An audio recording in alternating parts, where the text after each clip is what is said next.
ನಮಸ್ತೆ ಎಲ್ಲರಿಗೂ, ನಾನು ನಿಮ್ಮ ರತ್ನ. ಇವತ್ತು ನಾನು ನಿಮಗೆ ಬೆಂಡೆ ಫ್ರೈ ಹೇಗೆ ಮಾಡೋದು ಅಂತ ತೋರಿಸ್ಕೊಡ್ತೀನಿ. ಬೆಂಡೆಕಾಯಿ ಪಲ್ಯ ತುಂಬ ಸುಲಭವಾಗಿ ಚಪಾತಿಗೆ ಮತ್ತು ಸೈಡ್ ಡಿಶ್ಶಾಗೆಲ್ಲ ತುಂಬಾ ಚೆನ್ನಾಗಿರುತ್ತೆ. ಫಸ್ಟು ನಾನಿಲ್ಲಿ ಬೆಂಡೆಕಾಯಿಗೆ 1-2 ಸ್ಪೂನ್ ಎಣ್ಣೆ ಹಾಕ್ಕೊಂಡಿದ್ದೀನಿ. ಇದನ್ನು ಚೆನ್ನಾಗಿ ಫ್ರೈ ಮಾಡ್ಕೊಳ್ಳೋಣ.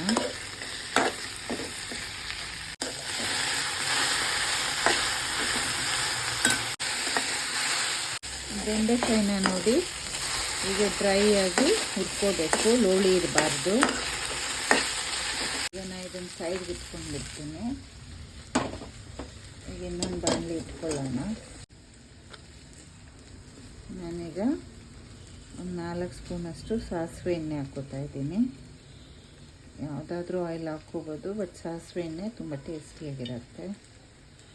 ಅದಿದೆ ಸ್ವಲ್ಪ ಸಾಸಿವೆ, ಸ್ವಲ್ಪ ಜೀರಿಗೆ, ಒಣಮೆಣಸಿನ್ಕಾಯಿ, ಸ್ವಲ್ಪ ಹಿಂಗು, ಈಗ ಈರುಳ್ಳಿ ಹಾಕ್ಕೊಳ್ಳೋಣ. ನಾನು ಸಣ್ಣದಾಗಿ 1-3 ಈರುಳ್ಳಿ ಹೆಚ್ಚಿಟ್ಕೊಂಡಿದ್ದೆ.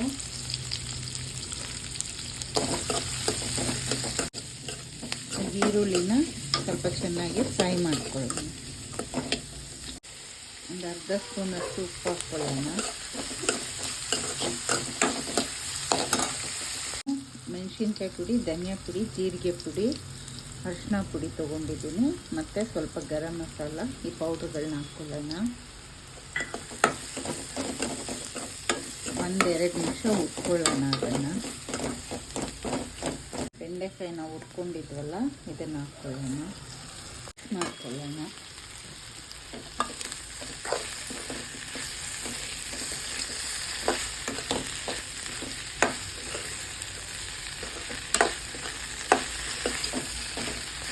ಇನ್ನೊಂದು ಸ್ವಲ್ಪ ಉಪ್ಪು ಹಾಕ್ಕೊಳ್ಳೋಣ.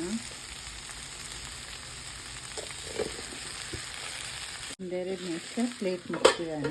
ಈಗ ನಾನು ಒಂದು ಕಪ್ಪಿಗೆ 1 ಸ್ಪೂನ್ ಕಡಲೆ ಹಸಿಟ್ಟು ಪೌಡ್ರು, ಮತ್ತು ಸ್ವಲ್ಪ ಕಸೂರಿ ಮೆಥಿ, ಮತ್ತು ಆಮ್ಚೂರು ಪೌಡ್ರು ತೊಗೊಂಡಿದ್ದೀನಿ. ಇದನ್ನು ನೀಟಾಗಿ ಮಿಕ್ಸ್ ಮಾಡಿಕೊಂಡು ಈಗ ಬೆಂಡೆಕಾಯಿಗೆ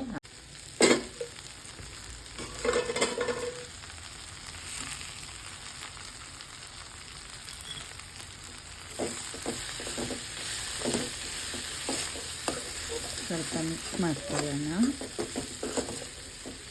ಈ ಕಸೂರಿ ಮೇಥಿ, ಕಡಲೆ ಹಸಿಟ್ಟು ಪುಡಿ ಮತ್ತು ಆಮ್ಚೂರು ಪೌಡರ್, ಮ್ಯಾಂಗೋ ಪೌಡರು ಅಥವಾ ದಾಳಿಂಬೆ ಪೌಡರ್ ಅಂತಲೂ ಸಿಕ್ಕತ್ತೆ.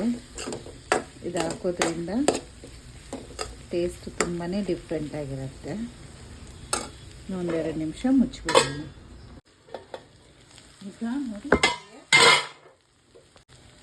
ಪಲ್ಯ ರೆಡಿ ಇದೆ.